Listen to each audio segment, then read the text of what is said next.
Diamond aliahidi kuwasaidia milioni 60 na mpaka leo hajatekeleza hilo, na kweli tumemtafuta simu hapokei.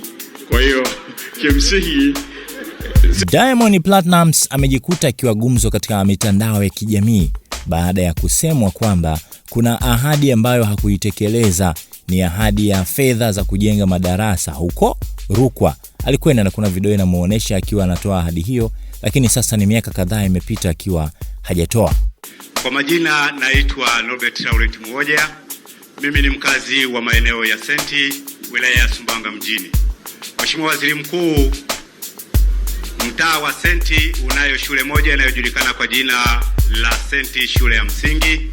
Shule hiyo imeweza kukaa kwa muda mrefu sana pasipokuwa na mwelekeo wa namna gani watoto wanaweza kupata ridhaa ya kusoma pale shuleni. Ina muda mrefu sana pale ile shule, na tunashukuru serikali iliweza kutuletea milioni 21 kwa ajili ya kutengeneza madarasa yapatayo mawili, na yalitengenezwa yale madarasa mawili kwa ajili ya ukarabati. Lakini Mheshimiwa Waziri Mkuu, ile shule, lile eneo lina wanafunzi wapatao 700 ambao ili shule inaitwa Senti. Lakini kuna msanii mmoja anaitwa Diamond alikuja kwa wakati ule akatoa ahadi yake kwa ajili ya kumalizia ujenzi wa ile shule. Lakini mpaka sasa Mheshimiwa Waziri Mkuu, ile shule haijafanyiwa jambo lolote.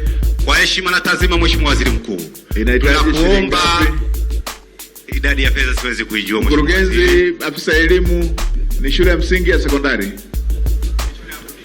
Mheshimiwa afisa elimu msingi yuko wapi?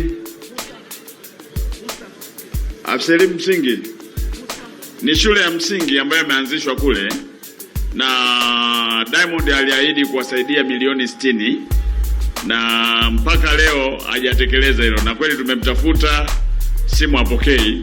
Kwa hiyo kimsingi sisi kama serikali tunaendelea kuweka taratibu za kuhakikisha, kwa sababu ni shule ambayo ilianzishwa na wananchi wenyewe. Kwa hiyo tulipeleka hizo awali ya kwanza milioni 20, tuanze na vyumba viwili hivyo, lakini ni eneo ambalo lina wananchi wengi. Kwa hiyo serikali inaendelea kupanga fedha kuhakikisha hayo vyumba vyote vinakamilika. Kwa hiyo hilo swala la yule aliyeahidi kama mdau wa maendeleo, sisi tumeshaliweka pembeni. Ninyi mlimtafuta wapi? Nimeshamtafuta kwa simu mpaka kupita meneja yake Mheshimiwa Waziri Mkuu. Basi hujampata tu, ukimpata atatoa. Haya, asante sana. Yule anatoaga yule.